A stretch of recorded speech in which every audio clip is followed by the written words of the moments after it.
Salut les cinéphages, c'est Mireille, toujours en vacances, dans ce décor absolument splendide, et je viens vous parler d'Alien Romulus, réalisé par Fede Alvarez, ce réalisateur uruguayen qui a eu une enfance un petit peu étrange. Il a vécu à la fois en Uruguay et puis après en Belgique, dans des bleds totalement paumés, où il sentait que son avenir était bouché, qu'il ne pourrait jamais rien faire. Et du coup, dans ses films, il injecte toujours ces jeunes persos qui essayent de s'en sortir, qui essayent, et là, dans Alien Romulus, c'est assez marrant, de retrouver carrément la lumière, puisqu'ils sont sur des planètes qu'ils terraforment, peut-être du côté obscur de la planète, idée apportée dans le scénario par James Cameron lui-même, s'il vous plaît. Et donc, un petit peu comme en Antarctique, ils voient jamais la lumière, ils sont complètement dépressifs, ils n'ont pas de parents, ils sont très très jeunes, hein, et ouais, complètement désespéré, ça fait un peu esclave, génération sacrifiée sur l'autel du capitalisme. C'est fait exprès, hein, c'est pas genre du jeunisme, vous voyez, avec des acteurs euh, qui font jeunes, mais qu'on maquille pour faire des personnages plus vieux. Là, non, non, là vraiment, c'est des Goonies, si vous voulez un petit peu. C'est des Goonies versus Alien. Et franchement, quelque part, ils sont touchants. Surtout que ouais, on va aller titiller quand même tout un tas de petites choses sous-jacentes, comme le droit à l'avortement, par exemple. Mais ouais, ouais, ouais, c'est un film qui milite pour ça, hein. Franchement, Alien Romulus, deux points, pro-life, s'abstenir. Franchement, c'est assez marrant. Et d'ailleurs, c'est également intéressant à ce niveau-là, puisque tout, on va dire, le côté graphique, phallique, hein, de Giger, qui était transposé dans le premier Alien, c'était très pertinent, hein, parce que voilà, c'était une métaphore sur le viol. Là, ouais, c'est une métaphore plutôt sur la parentalité et sur ouais, la procréation, hein, le fait d'accoucher carrément. Romulus, hein, voilà, euh, créateur de Rome, des créatures mythologiques qui vont comme ça aller téter directement le sein d'une louve pour, voilà, pour se maintenir en vie. Enfin, il y a un truc très très primal, très très animal.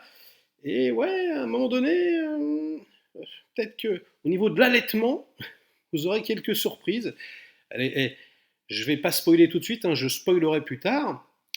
Et donc, franchement, le film commence tout en practical. C'est mortel, c'est super bien fait, une ambiance à la Blade Runner, comme ça, vraiment. Donc, sur cette planète qu'on terraforme, voilà, où on fracasse, franchement, on concasse de jeunes âmes, hein, voilà, du berceau à la tombe. Ils vont travailler dans les mines comme des chiens, quoi. Et ils rêvent donc de se barrer de là, de voir enfin la lumière du soleil.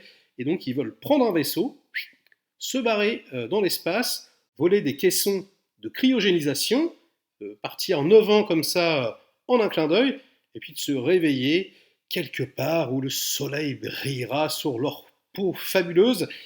Et ouais, on est dans Alien. Vous savez que c'est pas vraiment ce qui va se passer. Ils ont repris toutes les équipes au niveau des effets spéciaux, au niveau voilà, du design, voilà, des artistes qui font les storyboards, les trucs, enfin, et les art concepts d'époque. On a vraiment l'impression en tant que spectateur de repénétrer dans cette ambiance rétro-futuriste si particulière, avec les tubes cathodiques, les petites diodes partout, etc. Vraiment, c'est un travail de fourmi. Il n'y a quasiment pas de synthèse du tout. Mais quand il y en a, c'est juste parce qu'ils ne pouvaient pas faire autrement. Et ouais, il n'y a pas de fond vert. Mais vraiment, il n'y a rien. Et même les grosses créatures, c'est soit des animatroniques, soit des mecs dans des costumes. Et je veux dire, c'est clairement palpable comme jamais. À l'œil, on est ravi, on croit quasiment à tout. La photographie, c'est le point fort du film. C'est absolument magnifique. C'est pareil, hein, tout est en dur, avec, vous savez, hein, cette lumière volumétrique, comme ça, on va placer un petit peu à la Blade Runner, comme ça, d'énormes spots derrière des hélices, etc. Ou derrière des stores vénitiens, comme ça, avec des lames de lumière qui viennent couper le cadre. C'est vraiment de toute beauté. C'est génial. Pareil, tous les accessoires, les costumes, c'est franchement un sans faute. Le montage, il est un petit peu énervé, c'est-à-dire que c'est quand même relativement dynamique. Je pense que c'est un des aliens où il y a le plus de plans, ça enchaîne quand même pas mal. Et globalement, le rythme du film, c'est un peu les chapeaux de roue, hein. Ça dure 2 heures, où tu sens que c'était plus long, tu sens qu'ils ont raccourci le truc, parce que vraiment, il n'y a aucun temps mort. Personnellement, j'ai trouvé que c'était peut-être un peu trop. Euh, J'aurais bien aimé parfois pouvoir souffler, etc., pour pouvoir m'attacher un tout petit peu plus au personnage, ou avoir voilà, parce qu'il y a des scènes assez intenses qui passent un peu vite. Enfin voilà, je trouve que c'est haletant quelque part, surtout la première heure, mais quand même on sent que les ciseaux sont passés par là.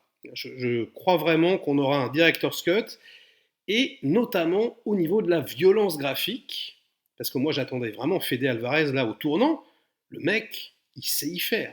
Son Evil Dead, qui avait eu un director's cut également d'ailleurs, hein, est dégueulasse, est vraiment horrifique. Et là, bon, finalement, bah, les scènes impactantes, même si elles sont là, même si elles existent, bah, sont trop courtes et ouais, et censurées. Ça se voit, il manque des plans, c'est clair et net. On va avoir une version longue, je vous l'annonce, mais j'en mettrai ma main à couper, franchement. Et du coup, ouais, on sent que ça va draguer les petits jeunes, quelque part. Donc, en d'autres termes, ceux qui ne connaissent pas vraiment la saga, ou d'un œil comme ça, hein, mais pour les quarantenaires comme nous, qui avons vraiment vécu le truc depuis le départ, je suis désolé, rien, il n'y a rien dans le film qui arrive à la cheville bah, de cette scène mythique, hein, du chestbuster dans le premier Alien, ou même, je vais prendre Covenant, hein, voilà, je sais pas comment on peut l'appeler, mais l'alien colonne vertébrale. La scène, elle est intense, elle est dégueulasse, elle est fulgurante, c'est gore, c'est ignoble, c'est horrible. C'est pareil, là, rien n'arrive à la cheville. Et puis, même si c'est bien photographié, c'est pas du tout, mais alors pas du tout, au niveau d'un Ridley Scott. Voilà, il est sympathique, Fede Alvarez, hein, je l'aime bien, mais c'est pas un très très grand réalisateur. C'est plus un fanboy. Et c'est là vraiment où ça va partir en vrille. Et là, je vais être obligé de spoiler, hein. Donc, si vous ne voulez rien savoir, fuyez, pauvre fou, parce que je vais y aller, hein. C'est fan service land, les enfants, mais en dépit du bon sens. J'avais cette conversation il y a quelques semaines où on parlait de rap français, où on disait que ben, les mecs, en fait, quand ils ont commencé à faire du rap, leur influence, c'était pas du rap, parce que ça n'existait pas. Non, c'était, je sais pas, de la soul, plein de choses différentes. Et donc voilà, aujourd'hui, les mecs qui font du rap français, bah, ils se sont inspirés de rap français. Vous voyez. Et c'est un peu comme une photocopie de photocopie. Finalement, c'est de la musique faite par des fans, et ça devient un peu pourrave, quoi. Il y a un truc comme ça. Et là, c'est pareil, on sent que le mec, il est fan, mais vraiment, et qu'il veut faire plaisir, sauf qu'il n'a pas le cerveau de Cameron, il n'a pas du tout l'intelligence de Ridley Scott, et du coup, il fait des trucs, mais genre, mais nul à chier, qu'il aurait jamais dû faire, quoi. Il fait tomber les scènes à plat à cause, voilà, mais c'est même plus du fan service, c'est ridicule. Ça commence à se corser la première fois quand on voit Yann Holm. Non mais alors vraiment, pourquoi faire ça? T'aurais pris un autre mec, ça aurait été un autre robot, on s'en foutait. C'était même mieux, enfin c'était super. Là, il est trop mal fait, mais c'est l'enfer. Les effets spéciaux sont pourris, alors qu'en plus il n'y a pas d'effets spéciaux dans le film. Comme je vous dis, quoi, il n'y a quasiment pas de synthèse. Et quand il y en a, c'est vraiment dégueulasse. Donc c'est problématique, ça sert à rien, vraiment, c'est nul, quoi. C'est vraiment complètement artificiel et ça marche pas du tout. Et puis en plus, c'est un petit peu douteux. Enfin voilà, je sais pas, je trouve ça un peu glauque, perso. Donc franchement, c'est assez nul.